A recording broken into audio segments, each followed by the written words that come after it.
Now I understand that if you carry the obesity gene, if that is what you have, that is what makes you overeat. Obesity causes you to overeat. Right. Obesity causes you to have all of that food noise. If Oprah Winfrey, with all her money, resources, success, and influence, still believes her body is broken, what does that mean for the rest of us? Today, I'm not here to shame Oprah. I'm here to tell the truth about what's really been done to women for decades. The corset we were told to continuously tighten, the lie that our worth lives on a scale, and the dangerous story being sold right now about obesity, Ozempic, food noise. This episode is not what you think it is. It's not anti-Oprah. It is pro-woman. And if this message ever needed to be heard, it's right now. And I'd love Oprah to hear it too. Buckle up. Okay, so I have a task for you at the end of this episode, and that is, let's get this out to Oprah. We are going to collectively work to share this with her because I think I am going to give her a very different perspective than what anybody else in her world has ever told her before.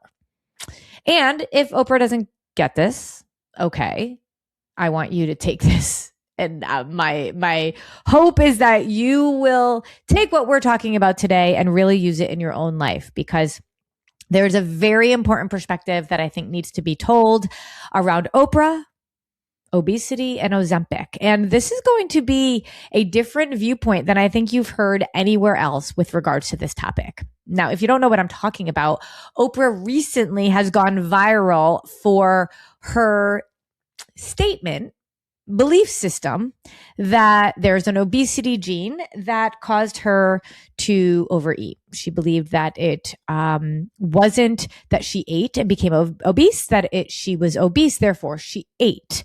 And that has gotten a lot of slack, a lot of shaming on the internet. And I am here to maybe we're just going to stop the virality of this for 1 second and actually look at this in a very different way. I have a lot of opinions on this, and I'm really excited to be able to share them all with you because I really believe and know that there is a perspective here that needs to be said.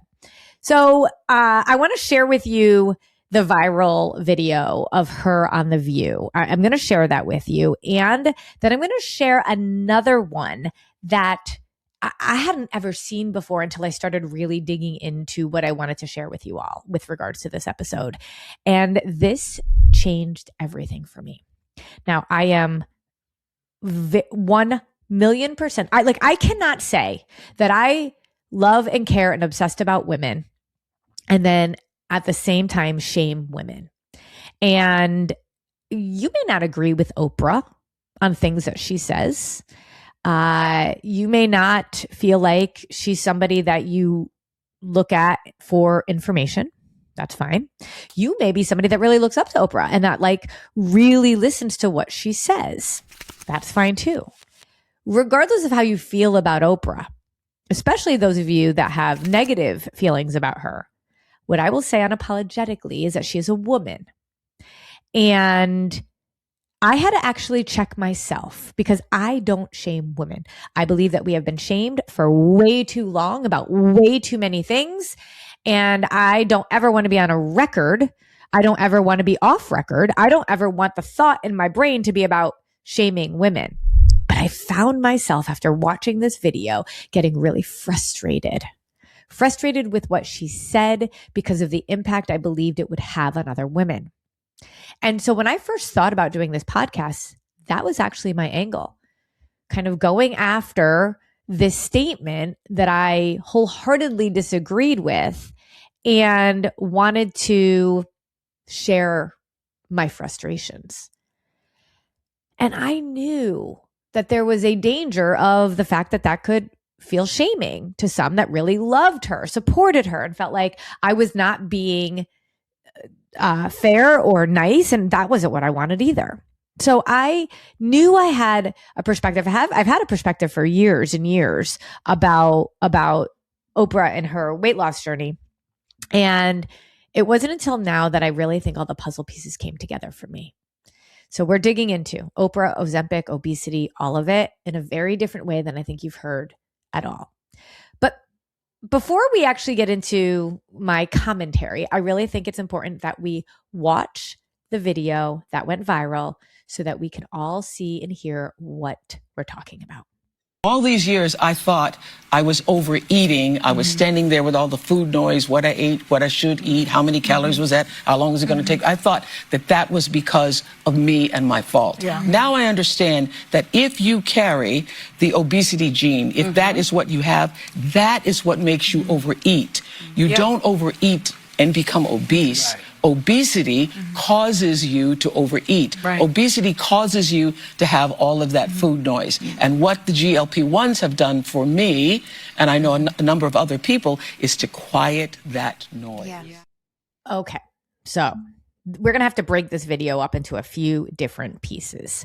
First, she thought for so many years it was her fault.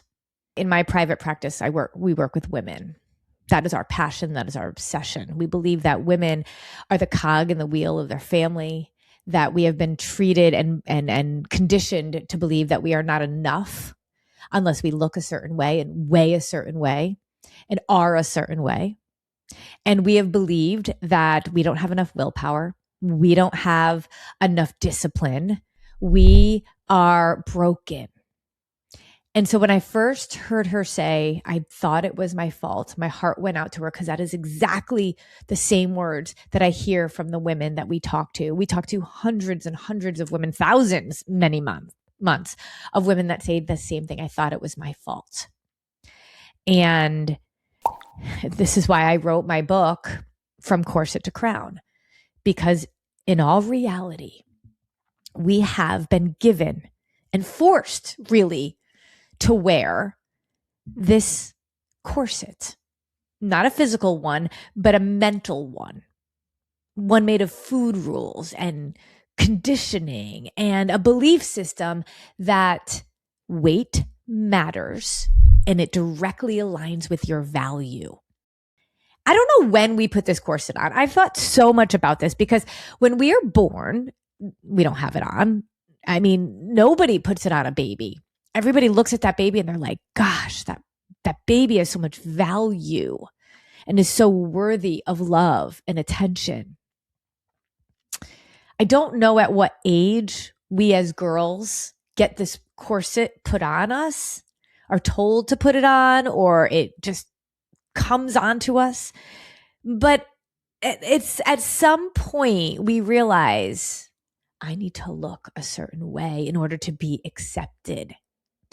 I need to be a certain way. And the rule is you have to pull the laces of that corset. You have to shrink. Good girls don't talk too loud. They don't cause a fuss. They also look a certain way. And they have to be pretty in order to be valuable. And for years and years, turning into decades, we have continuously pulled the laces of that corset. It's the women that come to me. I always say that I am not the first place people come to when they are trying to lose weight or get a hold of their health, but I am always the last. But I don't work with everyone that comes to me because the woman that comes to me that is the most successful realizes that they can no longer breathe because of this corset. They might not be fully conscious of it, but they know that that's what's happening. I can't live like this anymore. There's got to be something else. There's got to be a freedom. There's got to be a loosening of these laces. You can't name it, but you feel it. So when she says it's not her fault, or she thought it was her fault, I get that. And that matters for so many reasons. But then the second piece of this has to do with this obesity gene. And the story, really, that she has been told that it's not your fault because you were born obese. The truth is, it's not your fault because you were culturally conditioned to believe that your value is in a number and a scale and that weight loss should be the ultimate goal of every single woman, including you. And you need to do whatever you can to get there. And if you can't do it, then there's something wrong with you. But that's not what she was told that made her feel better, that gave her peace. It was, you were born with a disease that is actually proven to be a lifestyle disease. I mean, she goes on to talk about high blood pressure medication. And if she went off her high blood pressure medication, then she would have high blood pressure, and that she needs a high blood pressure medication to manage her high blood pressure. That is just simply not true. And it's not surprising that that is what she has been told, because our medical industry is tied along with our weight loss industry, the diet industry, the pharmaceutical industry, the food industry. It's all connected. And our doctors, now I'm guessing that she has a doctor that gives her more than 10 minutes, but they're still trained in this way around pharmaceutical. But we know that high blood pressure, obesity, diabetes, just to name a few, the root cause of that is blood sugar dysregulation. The root cause of that, it's not about you are what you eat. It's you are what you absorb in our bodies. We have a food industry that is making us sicker. We have a pharmaceutical industry that wants to keep us on drugs for the rest of our lives. And it becomes this terrible cycle. And 99.9% of nutritionists are still trained today in the understanding that caloric deprivation is the goal. She says that in that video. She counted calories. Like, this is a woman that has promoted every type of weight loss diet there is. She's the epitome of someone that has a corset and keeps thinking that the right thing to do is continue to pull on the laces to make it shrink you. She has been celebrated and esteemed when she loses weight. If there's anybody, like every woman that I talk to has had some sort of version of this in their life, but not to the extreme of Oprah. She is on public display. When people say you look good, it is code for you look smaller. You know that about your own life, but imagine magnifying that 1,000,000 times when you're Oprah. You start to believe the things that people tell you. The loudest voice wins. And then you tell yourself this. So she has counted every calorie. So when nutritionists are being taught, you have to deprive yourself of calories, right? Be it a caloric deficit. Women just hear, eat less, eat less, eat less, restrict, punish. And that is what she has done. And I've always said, what thrives in a deficit? Name one thing that thrives in a deficit. Oprah is the epitome of a person who has tried it all and it doesn't work. So we believe that this is the only next step. And we have made her believe and therefore share with others that this is not about her not being her fault. This is about the fact that she was born with an obesity gene. This is not her fault because we have been taught all wrong. We have been made to believe the wrong things. But let's be really clear. Obesity and Oprah's obesity has everything to do with what she has been putting in her mouth, treating her body, showing up for herself. Yo-yo dieting in and of itself can cause metabolic dysfunction. And with all of the yo-yo that she's done, no wonder she's where she is. But is it her fault? No. And this next video that I'm going to show you is going to remind us of that, regardless of how you feel about her. Because she's representative right now of every single woman. She's representative of you and of me. But the other thing that she says, again, I could go into depth with so many different pieces of that one video, is that when she takes a GLP-1, the food noise is gone. And she has been known to say, I've seen this in many, when I was preparing for this podcast, it was like I was going down rabbit holes of videos and saying that when you're small, you don't have the food noise. I have the food noise. I had the food noise. That is what an eating disorder is. It is nothing but noise. But the noise is coming from all of the noise that has been fed to us over the years around this corset being tightened. We don't know how to fuel our bodies in a way that actually allows them to thrive. My clients within days lose to food noise. When we fuel ourselves correctly, we've just been taught a whole bunch of BS. I say this all the time. We have been taught a bunch of BS. And I don't understand how with all of her resources, people are still telling her, eat less, move more. And I can understand what she's like. I've tried that. It doesn't work for me. I must be broken. There must be something wrong with me. Oh, wait. Then somebody says, yes, Oprah, you have an obesity gene. Oh, that's what's wrong with me. I feel like they have yes ma'amed her to death. Like, that is not okay. This is the problem that so many women have. When the women that come to me, like I've said 100 times, I'm never the first place people come to, but I'm always the last. They have been doing the same thing over and over again. It's just literally a different, the same wolf in a different sheep's clothing. Every single diet is exactly the same. I do not care if you put a package on it called Noom, Weight Watchers, Jenny Craig, or GLP-1. It's all the same. Now, the thing with GLP-1, it's just suppressing you, but it's also making you codependent on something else. She even talks about how she tried to go off of it. She tried to go off and the weight just came back on, as if that is the number one thing. I've always said if you focus on weight versus health, you will get very different results. Weight becomes this ego-driven goal. We put a number on what we think it should be. But if we work to get to our optimal health from the inside and the out, we get to our optimal weight.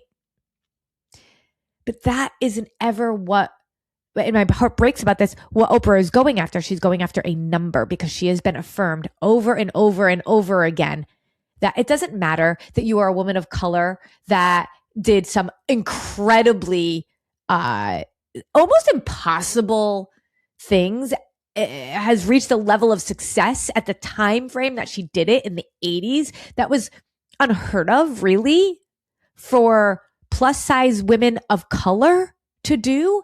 No. That was never the thing that she was truly known for. It was constantly around the weight. Always.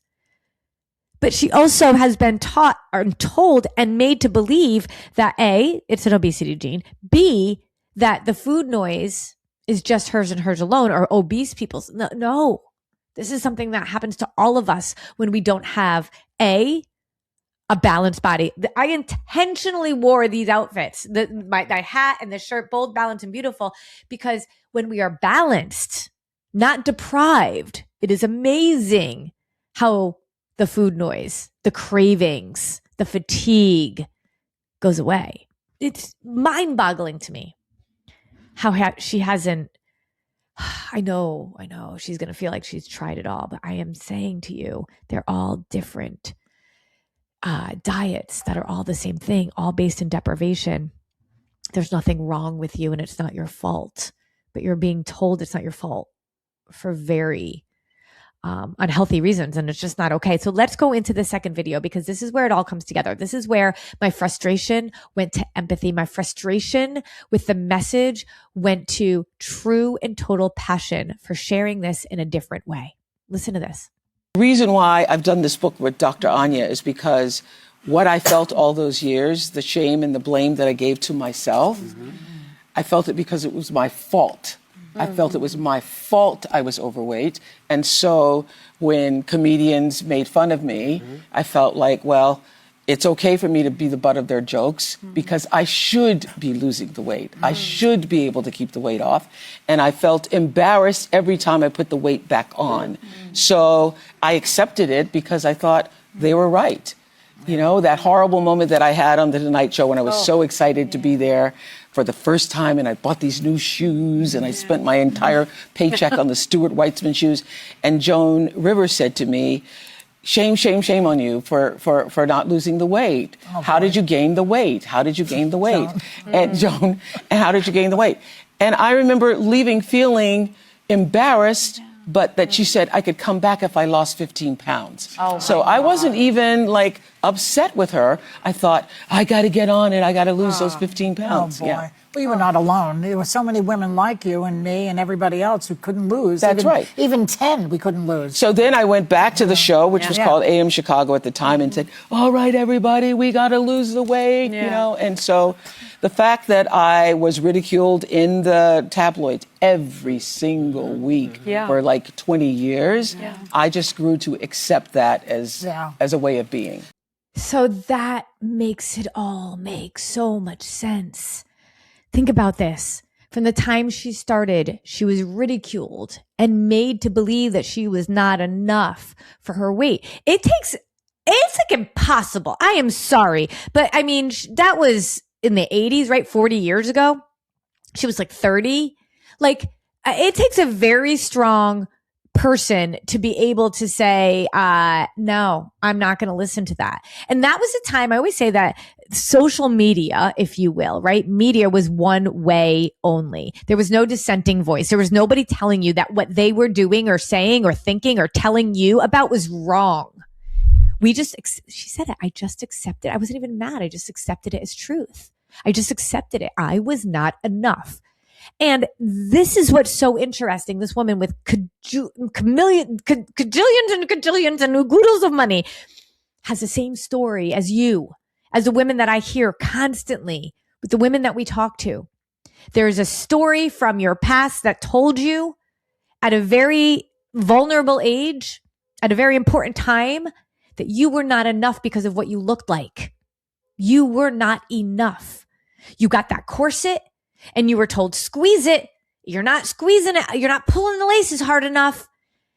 And Oprah had the corset on and she was told what you're doing. I mean, she was on the Tonight Show. Nope. Shame on you. Joan Rivers said, shame on you. Not, wow, look at what you've accomplished. Nope. This is only about weight. Weight is the only thing that matters.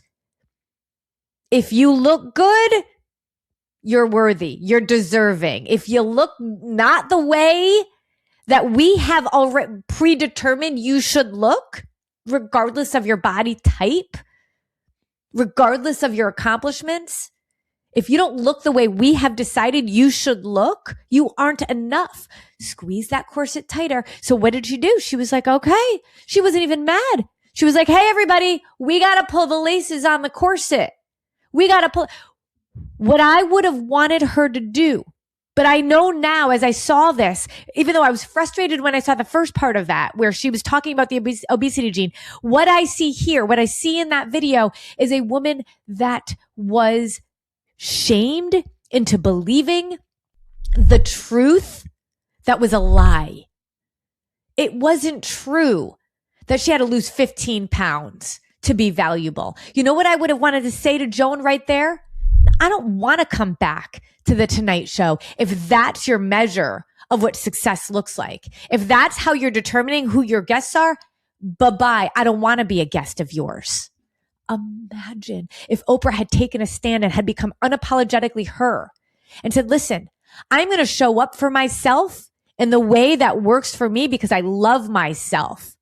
But instead, that moment and then all the moments thereafter of nothing but shaming took her into a place of believing that weight mattered more than anything else. This woman is one of the richest people in our country who has done some of the most impossible things, really, to rise up in the way that she did, but to be constantly stuck in the conversation of weight is a tragedy.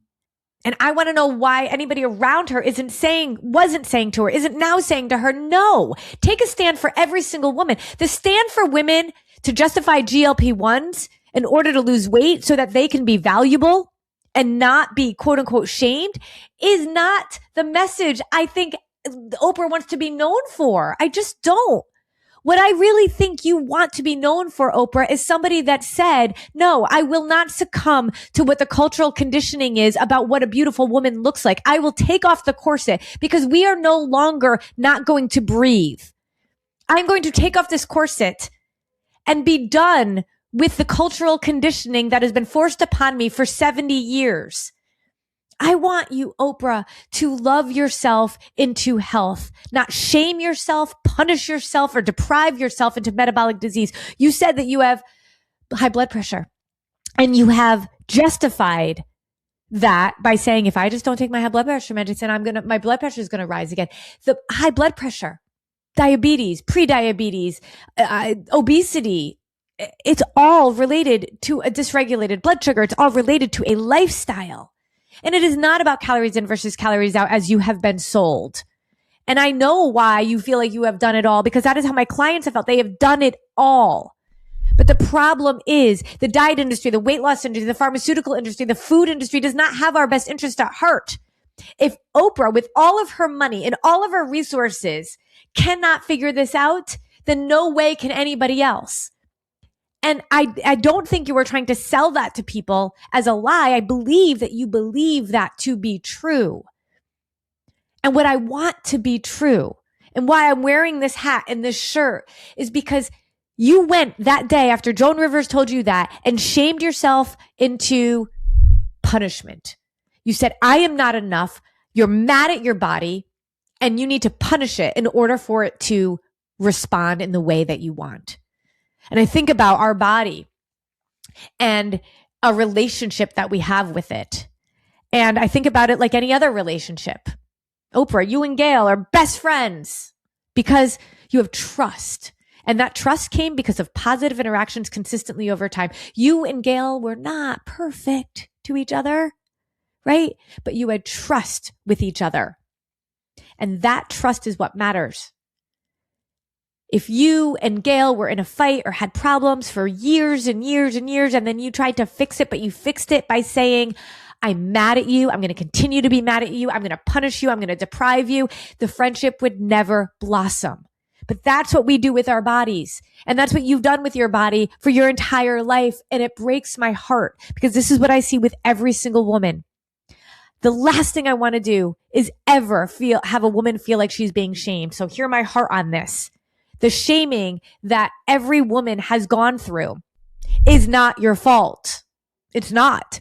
We have absolutely been sold a whole book of lies for decades about our worth, about our value, about what's important, about what our goals should be. We never had a dissenting voice. There was nobody on the other side of those television shows, of those magazines, of those posters, of those commercials, of the Tonight Show. But there is now. And now we can look at this in a different way. You can't unsee it. When I see Oprah now and I see the words that she says, I cannot unsee the true travesty that has been done onto her because the loudest voice wins. And she has been told what every other woman has been told. In order to have value, you have to be small. You have to keep just cinching that corset tighter and tighter, that your value is not in what you've done in your life, who you've served, how your body has done miraculous things. No. Your value is in that number in a scale. And you're not allowed to be confident. You're not allowed to be productive. You're not allowed to serve others unless you look a certain way. We have bought into that and it's time to stop. And so what Oprah, I want you to do is to be able to stand up and say, no, you know what? I am healthy from the inside and out. A weight goal is not a goal. We have no idea what our optimal goal should be for weight. We put a number on there and then we step on that scale and it takes all of our power away, all of it away. What would happen, Oprah, if you didn't have a scale? If you didn't know how much you weighed, what would you do then? How would you show up for yourself differently? You'd have to listen to your body. You'd have to actually be thinking differently than a number. What if, Oprah, you were actually taught how to fuel your body instead of deprive it? But here's another thing that I know is that with the thousands of women that I have worked with, I have taught them, especially at the very beginning of my journey as a nutritionist, I taught them how to balance their blood sugar through food. And it was so amazing because they were like, oh my gosh, I never have to diet again. The food noise is gone. The cravings are gone. I'm losing weight. It's like all the symptoms of health are now reversing in my favor. Because that's what weight loss, weight gain, and stubborn weight loss is. It's simply a symptom. And we keep going after a symptom like a whack-a-mole game instead of actually going after the root cause. And what I need us to see and to recognize is that number on a scale does not measure our health at all. But having a goal of that, it takes all of our power away. And it's scary. Because it becomes a truth that we tell ourselves over and over and over again. And what we believe is what we end up doing. And so Oprah, despite all of the success my biggest fear is that when I die one day, God's going to look at me and say, you did good, but I have so much more planned for you. And I want to be the healthiest version of myself to be able to dig into my purpose for as long as possible. And when I think about Oprah, and one day when she's gone, what is she going to be known for? Oprah, what are you going to be known for? Because I think you have the capacity, and you should, to be known for some incredible accomplishments in your life. But instead, you're going to be known for a woman that chased a number on a scale. For what? To please the tabloids? To please Joan Rivers? To please people that will never be pleased? That will always find reason to judge? Or were you going after success and servitude and love and peace in your heart and your soul? Were you going after true health, deep health? Or were you going after an ego-driven goal of weight? How are you going to be remembered? It wasn't your fault. You were given this corset like the rest of us. When I talk to a woman, it's like they realize that they can't breathe anymore and they need to take off that corset, whether they realize they're wearing the corset or not. But you're still wearing the corset and you're just squeezing it tighter and tighter. And you think now the GLP-1 is just, that is the thing. That's the thing that's been missing. Here's how I know you were not obese, therefore you ate, is because 50 years ago, obesity was at like a 10% rate. It is now over 40% of Americans are obese. We have seen in study in country after country, entire populations who once they were introduced to processed foods became obese when they never had that problem before. We know that 93% of people have metabolic disease that we never saw before. We are seeing incidences of 1 in 3 teenagers being pre-diabetic. We are seeing non-alcoholic fatty liver disease, pancreatic cancer in numbers we've never seen before. We never saw a kid with diabetes 40 years ago. This is not what we are being born with. It is how life is being led to us, and our head is not up to see it. So not only is our culture right now, in terms of these industries that are feeding us slop, literally bamboozling us when it comes to weight loss, when it comes to the processed food industry, when it comes to pharmaceuticals. But we also have been made to believe that we have to look a certain way in order to be a certain way. We have to look a certain way in order to be enough. It floors me a little bit, Oprah, when I know what good friends you are with Jamie Kern Lima, who wrote the book Worthy, who has her own experience, just like all of us do, around our relationship with body and food. And her message is love yourself, show up for yourself. I remember she said, like, when a baby is born, they are so valuable. They didn't have to do anything to earn that value. What happened to you that you believe that you had to earn that same value that you were born with? And yet that friendship, like I want her message to be your message, because your message matters to so many women. And if your message is, hey, it's not your fault. Okay. But when it finishes the sentence with, you were likely born with an obesity gene, you can't control yourself, you have to rely on a drug to be able to satiate you, to give you peace, that's not the message that I think you want to be known for. I have a shirt. I was struggling on what shirt to wear. I have a shirt that says, love yourself enough to show up for yourself. Like, we have to love ourselves into a relationship with ourselves, not hate ourselves into it. I have a goal that I want to be able to kick a soccer ball with my grandkids, with my great grandkids, with my 80s and 90s and my 100s. I want to be able to, if I fall, not break a bone. I want to be able to lift a suitcase over my head so I can get into an airplane and travel. I don't want to be a burden to my kids. There's no way I want them to have to take care of me when I'm older. But also, even deeper than that, I know that I was uniquely and purposely made. I know Oprah has a unique skill set, talent, and true meaning on this earth. And I don't think it was about weighing a certain amount. In fact, I'm sure it wasn't. We have to stop living like our purpose on earth is to find the right diet. It wasn't. And it wasn't hers. Oprah, it's not your mission on earth to find the right diet, to find the right way to weigh a certain amount.